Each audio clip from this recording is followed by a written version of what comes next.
Gracias, presidenta. Buen día. Eduardo Dina, del Universal. Preguntarle cómo se sintió ayer en el Zócalo y también sobre este incidente que se dio por la coordinación de Morena, que están tomando la foto. ¿Cómo lo minimiza? ¿Cómo toma este incidente que pues la presidenta de Morena dice que fue ahí una falla en la logística? ¿Cómo lo ve, presidenta? Pues fue muy buen evento.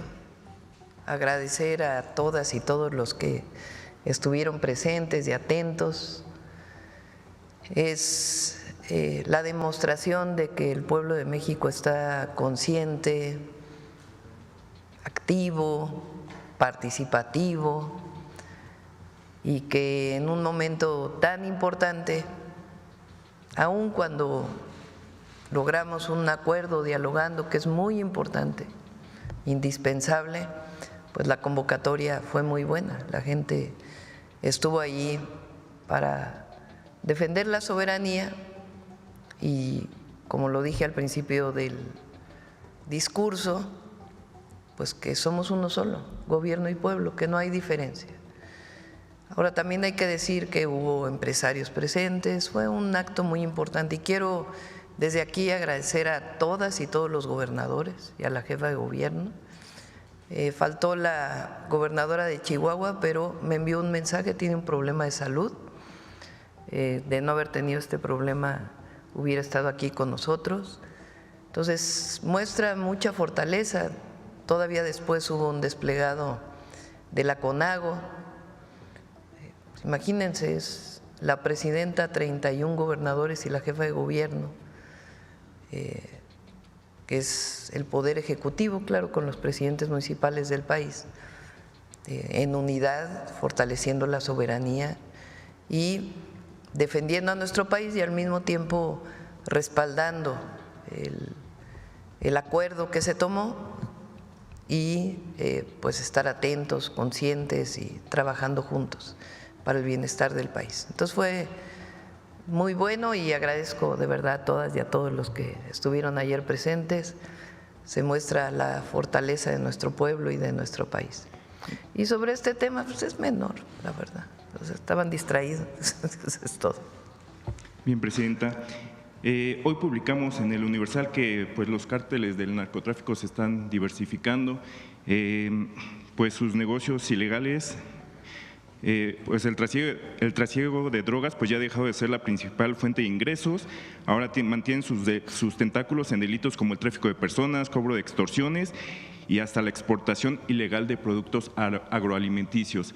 ¿Tienen estos son también datos de la DEA, tienen algún reporte de esto? Se dice que cárteles que han sido declarados como grupos terroristas, pues también están obteniendo ingresos en la pesca ilegal. Entonces, no sé si tienen algún informe. Mañana viene el Gabinete de Seguridad.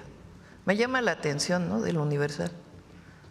Son informes las 8 columnas del Universal hoy, a diferencia de pues todos los demás. Bueno, el Reforma también, ¿no?, que ya, por cierto, aclaró Rocío Nale la nota del Reforma, que mañana puedes venir y ¿sí?, con gusto ahí te contestan los compañeros del Gabinete de Seguridad. Gracias, presidenta. Pues son datos que ahí están. Sí, sí. También preguntarle, en el marco pues de este acuerdo con el presidente Donald Trump, pues declaró que es un alivio de corto plazo. ¿Cómo toma esta declaración del presidente? ¿Por qué no mejor dices toda la declaración del presidente Trump? No sé si vieron la entrevista en Fox News.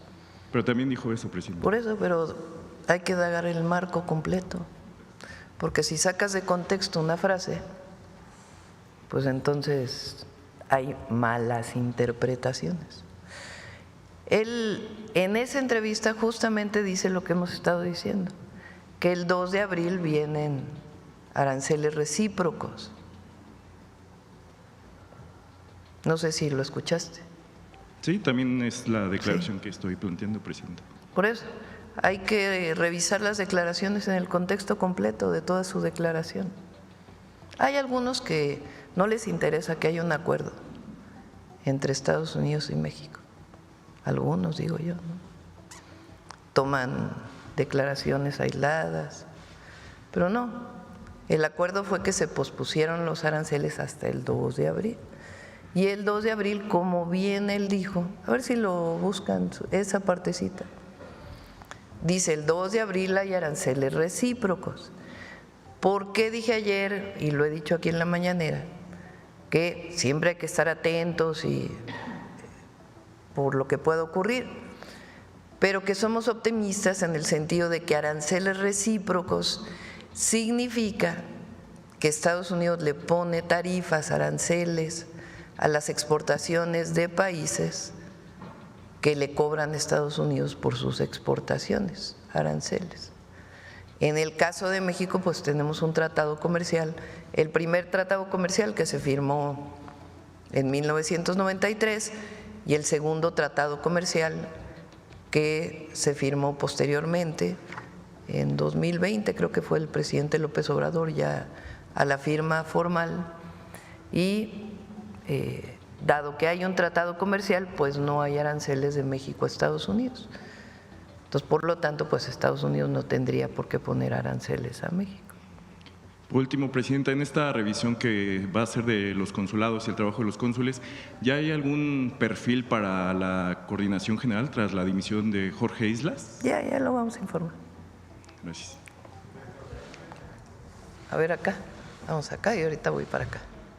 Gracias, Presidenta. Buenos días a todos.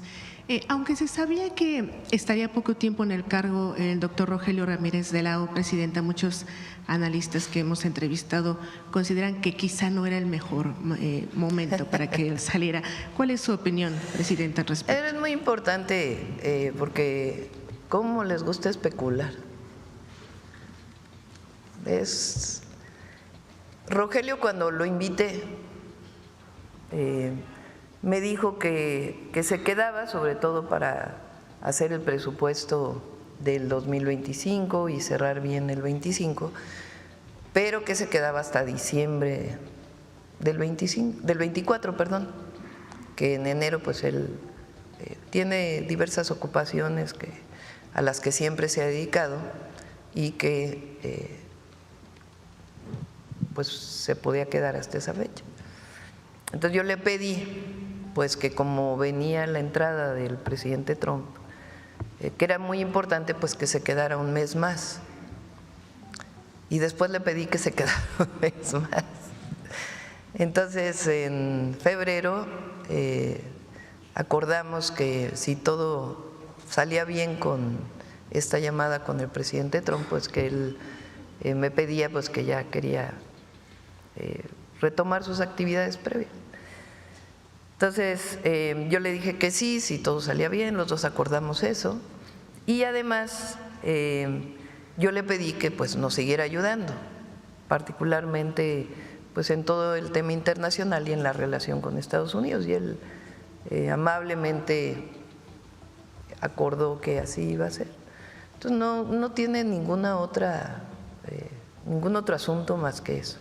Y Edgar Amador pues es muy bueno, se formó también en muchos lugares, viene de escuela pública, por cierto, y de la UNAM, de la Facultad de Economía, y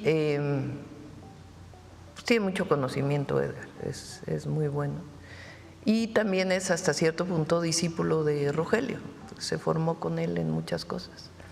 Entonces es parte de lo que acordamos con Rogelio, no tiene ninguna otra explicación. Ya sabrán todos los adversarios, comentócratas, es que no, seguro no estaba tan bien la economía y la presidenta decidió que tenía que haber un cambio. Pura especulación. Ese es pues en realidad lo que ocurrió, y la verdad le agradezco muchísimo a Rogelio, es un gran economista, nos ayudó mucho con el Plan México, esta visión internacional y nacional que tiene la economía, y además siempre con un sentido social. Le agradezco mucho que haya aceptado quedarse hasta, pues que fue el 4 o 5 de marzo, y ya ahora Edgar pues toma su lugar. y va a seguir trabajando con nosotros. Doctora, ya hay un elegido para suceder en el cargo a Justin Trudeau, primer ministro de Canadá, es Mark Carney. ¿Qué opina de él y cómo esperaría además que fuera la relación o la colaboración, sobre todo por la colaboración en la región, sobre todo en estos momentos? Pues relación de respeto, como ha sido con todos los presidentes. Entonces, es este relevo que decidieron en Canadá, pues mandamos felicitarlo obviamente desde aquí y ya habrá oportunidad para felicitarlo personalmente y pues una relación de respeto y obviamente pues de trabajo conjunto frente al tratado comercial que tenemos los tres países. Y Presidenta, si me permite, en un tema también económico y aprovechando que está la Secretaría de Bienestar, a principios de enero usted hizo el primer encuentro nacional con presidentes municipales para persuadirlos de que los 3 niveles de gobierno pudieran utilizar el FAIS en obras comunes. Entre ellas están los trabajos hídricos. La semana pasada, si no me recuerdo, usted mencionaba que habían firmado 400. No sería todavía ni la cuarta parte. ¿Están esperando que haya más firmas, que se colabore? Y si no se alcanzara las 2,000 firmas, ¿no afectaría este Plan Nacional Hídrico? Es voluntario. El miércoles viene Efraín Morales, director de la Conagua, a informar cómo va todos los proyectos. Ahora si quieren, Ariadna, ahorita si quieres tomar la palabra, pero el miércoles viene Efraín, es voluntario, no es un asunto obligatorio. Habrá municipios que consideren que no tienen problemas de agua y que prefieren destinar los recursos a otro tema, pero en general ha habido mucha aceptación de la coordinación para poder juntar recursos municipales, estatales y federales. Entonces no tiene que ver con algo obligatorio y depende pues obviamente de la decisión de los presidentes municipales. ¿Quieres comentar algo, Ari? Muchas gracias, con permiso, Presidenta. A partir del lunes pasado iniciamos una jornada de capacitaciones y reuniones con todos los municipios y los estados. El lunes estuvieron los representantes de todos los estados, siempre se les capacita cada año, se actualizan los lineamientos y especialmente comentamos el tema del agua. Estuvo el titular de Conagua en esta reunión. Y durante todo el mes de marzo estamos haciendo estas reuniones ya en los estados.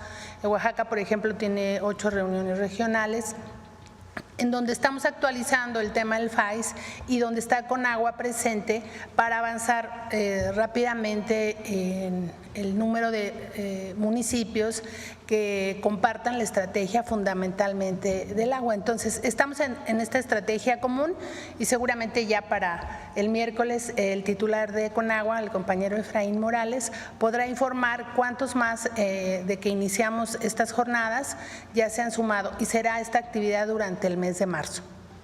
Gracias.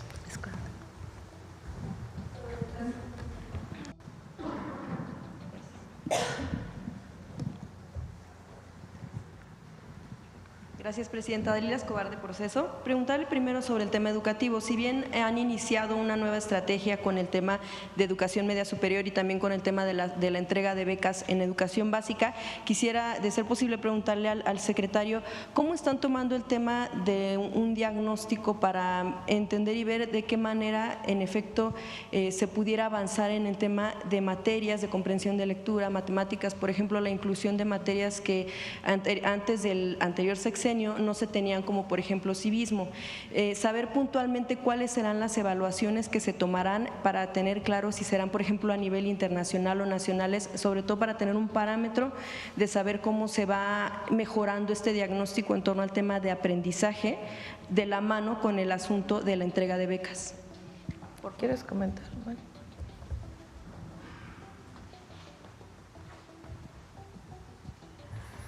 Bueno, hay que recordar que tenemos un nuevo modelo educativo, la nueva escuela mexicana que inició el año pasado y todos estos contenidos que tú te refieres forman parte de la nueva escuela mexicana. todo lo que tiene que ver con valores cívicos, incluso lo que acabamos de presentar de vida saludable, forman parte de los ejes articuladores de la nueva escuela mexicana. Y hay un libro especial para matemáticas y para habilidades de lectoescritura.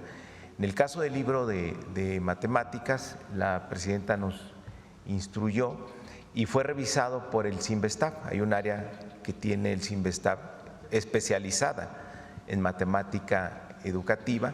Les pedimos a ellos que nos revisaran los libros de primero, segundo y tercer año.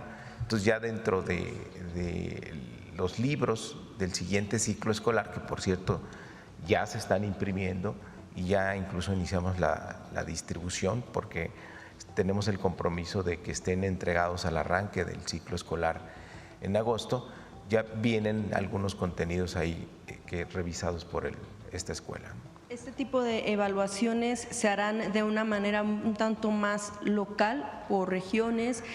Recordemos que en anteriores ocasiones, bueno, pues habían evaluaciones de las que ya no se supo si se tuvo continuidad o no, como las de PISA, etcétera. Es saber cómo, en PISA estamos, se va a continuar, sí. Desde el gobierno anterior, al final se tomó la decisión de que se continúe en PISA, entonces vamos a formar parte de la evaluación de PISA. Pero también la nueva escuela mexicana tiene este enfoque de que se tiene que ir evaluando no con exámenes estandarizados, sino los propios aprendizajes que van teniendo los niños. La nueva escuela mexicana, con la autonomía profesional docente, permite justamente una atención más personalizada a los alumnos y a las alumnas y ver y revisando la evolución que tienen en lo individual. Sí, justo para saber en qué momento pudiéramos ver un diagnóstico de cómo va avanzando, pues precisamente después de la pandemia, los niveles que se tuvieron por obvias razones, si esto pudo ir mejorando, si lo pudieran. Por supuesto que sí, pero digamos, estamos en este cambio de la nueva escuela mexicana, entonces debemos darle tiempo a este nuevo modelo pedagógico para que primero los maestros lo desarrollen en su totalidad y que podamos ver el impacto en la enseñanza y en los aprendizajes básicos. Gracias, secretario. También, sí. Presidenta, en otro tema, para la Presidenta, en torno al tema del deporte social y comunitario, que se había anunciado que iba a ir también de la mano, se crearía una oficina. Quisiera preguntarle, y bueno, que esto estaría a cargo de Miguel Torruco, quisiera preguntarle, se creó esta oficina, cómo va el proyecto, o si en algún momento se le habló desde la CONADE, bueno, se le planteó desde la CONADE que este tipo de sector que es el deporte comunitario y social debiera quedarse ahí o se va a trasladar si en efecto en la SEP. ¿Cómo va este asunto? Sobre todo con el tema de un reportaje publicado en Proceso en el que habla de quién pudiera estar también asesorando a Romel Pacheco, que por supuesto, bueno, pues eso es parte de la investigación que se ha tenido y que se ha manejado, que hay pues gente cercana a Alfredo Castillo, quien recordemos en anteriores años fue también titular de la CONADE. Quisiera preguntarle si en efecto se crea pues esta oficina que va a ser de la mano con Torruco, si se va a quedar ahí, y también de una vez preguntarle si estaría usted de acuerdo con que Efideporte regrese hacia 2026. Recordemos que esto fue eliminado para este año, saber en estas dos cuestiones en tema educativo con deporte. No sé de dónde sacaron que tiene asesoría de no sé quién. Romel Pacheco de Alfredo Castillo. ¿Y de dónde sacaron eso? De acuerdo con la investigación que se hizo en el área de deporte. Pues de Proceso, Presidenta. No, pues están equivocados. No hay nada de eso. ¿Y el tema de la creación de la oficina? Bueno, primero uno y luego el otro, ¿no? Entonces, no. Romel es aparte de un gran deportista, pues es un compañero de primera y está haciendo un gran trabajo. Tiene mucha comunicación con los deportistas y está haciendo muy buen trabajo y va a seguirlo haciendo. En la CONADE se queda digamos, todo lo que tiene que ver con el deporte. ¿Qué está haciendo Miguel Torruco? Está trabajando en dos áreas. Uno, en estas actividades deportivas masivas que vamos a hacer durante todo el sexenio, El 6 de abril, recuerden, inscríbanse, viene la clase nacional de box, le pusimos. Van a participar muchos boxeadores profesionales. Ya están las 32 entidades de la República, presidencias municipales. La idea es que ese día en todo el país se haga la misma rutina. Y lo importante no solamente es el 6 de abril, sino todo el trabajo que se está haciendo previamente, en donde hay muchos jóvenes, niños, niñas que se están involucrando en el deporte. Es parte pues del proyecto de vida saludable, y también de invitar a los jóvenes a que no se acerquen a la violencia o a las adicciones y que sean parte de este proceso deportivo, que se incorporen a través de ello y que después sigan desarrollando su vida junto con el deporte. Además de esto, pues ya vamos a ir anunciando otras actividades que van a estar planteadas. Y la otra muy importante es que ahí en los territorios en donde tenemos este trabajo especial de atención a las causas, estamos invitando a formar equipos de fútbol o clases de box o algunas otras actividades deportivas, para que los jóvenes, además de Jóvenes Construyendo el Futuro, tengan otras posibilidades de desarrollarse. Esos son los dos principales tareas de Miguel Torruco. Y en el caso de Rommel, pues en la CONADE está desde la parte deportiva en las escuelas hasta la parte profesional y la relación con las federaciones. Y entonces el tema del deporte social y comunitario se hace a nivel nacional con ese tipo de convocatorias, sí, de este tipo de eventos. Y sobre todo de atención a las causas, para evitar que jóvenes tengan la tentación de acercarse a un grupo delictivo, que se acerquen, o la tentación de alguna adicción, y que mejor los canalicemos a través del deporte. Y sobre el tema de Fideporte, ¿estaría de acuerdo en que...? De hecho, parece, a lo mejor lo reactivamos este año. Sí, la idea es que con este esquema, si mal no me acuerdo, son empresarios que tienen algunas deducciones para poder hacer instalaciones deportivas. Entonces es probable, si se puede, reactivarlo este año, y si no, ya para el 2026. Bueno, Presidenta, en otro tema también, después de la marcha del 8M, una de las consignas más fuertes, pues en torno al tema o la frase que más estuvo utilizando, el de no llegamos todas, se refirieron en gran medida por el tema de las mujeres desaparecidas en otros años, en otros sexenios y en los más recientes también, precisamente de las madres buscadoras que también estuvieron en un sector importante en esta manifestación. Y bueno, incluso uno de los reclamos que ellas mencionaban es que si llegaron todas con una mujer presidenta, ¿por qué no han sido recibidas en Palacio Nacional? Incluso, bueno, hubo ahí algunas opiniones de jóvenes manifestantes, sobre todo que pudimos escuchar, en torno a que esperaban tal vez ver un discurso de usted ante la manifestación directo. Y también otra de las quejas de las madres buscadoras, como ya le mencionaba, es que autoridades han sido omisas en una labor integral de varios estados, ¿no? Desde la Ciudad de México, Estado de México, pero también en Jalisco. Por ejemplo, en la Ciudad de México hubo una sesión de búsqueda de algunos días por parte de la Comisión y de autoridades capitalinas. Esto recordamos en el Ajusco, en donde, bueno, pues estuvieron buscando restos, en específico por el hallazgo de una joven por parte de su madre. Sin embargo, lo que las madres buscadoras, lo que estas colectivas mencionan, es que se mostró que no tienen conocimiento, técnica o trabajo de campo, experiencia como lo que tienen ellas. También señalaron, en el caso que le menciono de la Ciudad de México, que por ejemplo el titular Enrique Camargo, el de la Comisión de Búsqueda de la Ciudad de México, solo fue como observador. Veíamos también días después que algunos colectivos pedían su destitución. Preguntarle, Presidenta, ¿cuál sería el plan del tema de trabajo de búsqueda en acompañamiento con las madres, autoridades, para que se pueda avanzar en esta labor de encontrar a los restos de sus hijas, de sus hijos también? Y también, bueno, de una vez preguntarle si van a hacer la presentación del tema de las cifras para saber cómo va este asunto, y en específico cómo pudieran tener un trabajo conjunto con madres buscadoras, que son quienes han tenido más experiencia en campo. Primero decir que siempre vamos a estar del lado de las víctimas. El dolor que puede sentir una madre, un familiar por una persona desaparecida, pues es indescriptible. Entonces, siempre vamos a estar del lado de las víctimas. Ahora, está la comisión de búsqueda aquí en la Secretaría de Gobernación. Se han estado reuniendo, a lo mejor no con estos colectivos, pero con otros, y nuestra apertura para reunirnos con todos los colectivos.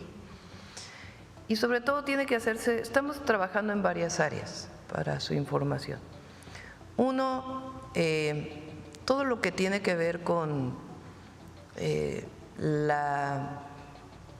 compartir las bases de datos y mejorar las bases de datos. Nuestro país es de los únicos países en el mundo que no tiene una sola identidad.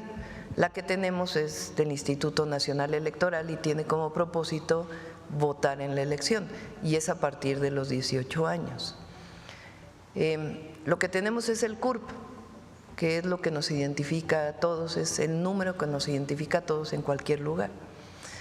Pero el CURP no tiene pues otras datos relacionados con las personas. Entonces, la idea es que el CURP pueda ir teniendo poco a poco pues más información sin necesidad de hacer muchas más cosas, ¿no? Porque también van a decir, no, ahora el Estado va a querer tener identidad de todos los ciudadanos. No se trata de eso, sino de que realmente frente a una situación de inseguridad en muchos lugares es importante que podamos ir teniendo las identidades. ¿En qué sentido estamos trabajando? Por ejemplo, lamentablemente cuando una persona fallece y no es posible su identificación, eso se hace en los EMEFOS, en los INCIFOS, dependiendo de en qué lugar esté, si está en una fiscalía, si está en los tribunales superiores de justicia. No hay una sola base de datos de huellas y otras identidades de las personas que lamentablemente fallecen, sea de manera violenta o no, y que no son identificadas. Nosotros tenemos que avanzar hacia eso, indiscutiblemente. Una parte de eso viene en unas de las leyes que mandamos de la Agencia de Transformación Digital, y otros temas que tenemos que ir avanzando para poder tener pues mayor información sobre las bases de datos. Hay que decir que CONAPO ha hecho un esfuerzo extraordinario, lo hizo en el sexenio pasado, pero todavía tenemos que seguir trabajando. Ese es un área de trabajo muy importante. Recuerden que muchas personas que se consideraban desaparecidas en el sexenio anterior, me tocó como jefa de gobierno, al hacer el cruce de las bases de datos de las personas que se vacunaron con el COVID, de las personas de registro civil, de otras bases de datos, fueron identificadas y después se fue a visitarlos a sus casas y resultó que habían regresado a su casa, pero nunca le habían avisado a la fiscalía correspondiente que al haberse levantado la carpeta de investigación como desaparecidos, nunca habían informado a la fiscalía que ya habían regresado. Entonces este trabajo se sigue haciendo, se hizo en su momento y se sigue con eso. Entonces bases de datos es algo muy importante. La otra parte muy importante es el análisis de contexto. ¿En qué contexto desaparece una persona? Si estuvo vinculado con un tema familiar, si estuvo vinculado con un tema de delincuencia organizada, si estuvo vinculado con un tema de pareja, cuáles fueron las condiciones en las que desaparece una persona y vincular esas condiciones, ese análisis de contexto con distintas personas. Eso normalmente lo hace la Fiscalía en las áreas que tiene que ver con personas desaparecidas y tiene que vincularse con las comisiones de búsqueda. Esa es la segunda parte donde hay que seguir trabajando para que cuando se reporta una persona desaparecida o que ya ha sido reportada pueda analizarse en qué contexto se dio la desaparición. Y la tercera pues ya tiene que ver directamente con las búsquedas, a través de las comisiones de búsqueda. Y hay una cuarta que tiene que profesionalizarse más el trabajo de las fiscalías estatales y de la Fiscalía General de la República, para que pues pueda haber, con base en datos más científicos, por ejemplo, el teléfono, dónde estuvo el teléfono, otros datos de cámaras, si es el caso, que nos permitan mayor información de por qué la persona fue desaparecida, dónde desapareció y cómo encontrarla. Entonces, este es un trabajo que estamos desarrollando y obviamente pues la Secretaría de Gobernación pues que trabaje con los colectivos de desaparecidas, y no, nunca nos vamos a confrontar con una madre que su hijo, su hija, su hermano, un familiar que desapareció. Podemos tener puntos de vista distintos, eso sí, pero nosotros no nos vamos a confrontar con ellos. Precisamente parte de las labores, hace unos días también el colectivo Guerreros Buscadores de Jalisco reportó el hallazgo de crematorios clandestinos. Ellos también acusan que la Fiscalía Estatal, en este caso en Jalisco, ha hecho un mal trabajo porque constantemente han encontrado cadáveres donde la dependencia ya había realizado peritajes. Si también, bueno, en parte si esa cuestión podría informar al Gabinete de Seguridad, y también, bueno, pues como autoridades ustedes cómo reciben ese tipo de información de crematorios que por años han trabajado en estos ranchos y que, bueno, pues son localizados más que a veces por las fiscalías estatales, por estos colectivos de búsqueda. No, pues obviamente es terrible. Ahora, que corresponde al Gabinete de Seguridad, a las fiscalías y en su momento a los tribunales o al Poder Judicial, pues investigar y ver, en particular en este caso que ya se había hecho, entiendo, no sé si fue cateo exactamente la Fiscalía Estatal, ¿por qué después no resguardaron el lugar? Pues hay que hacer una investigación de qué fue lo que pasó. El gobernador, hay que decirlo, también está en esto, está muy en contacto con el secretario de Seguridad y con la Fiscalía General de la República si es necesario atraer el caso, lo están revisando. Nada más, finalmente, si podían también informar sobre el asesinato de 2 trabajadores de la salud en la Ciudad de México y algunos hallazgos de cuerpos incluso dentro de botes de basura que se han dado en la alcaldía Cuauhtémoc, bueno, aquí en la capital del país. Sí, les parece que mañana informen el Gabinete de Seguridad.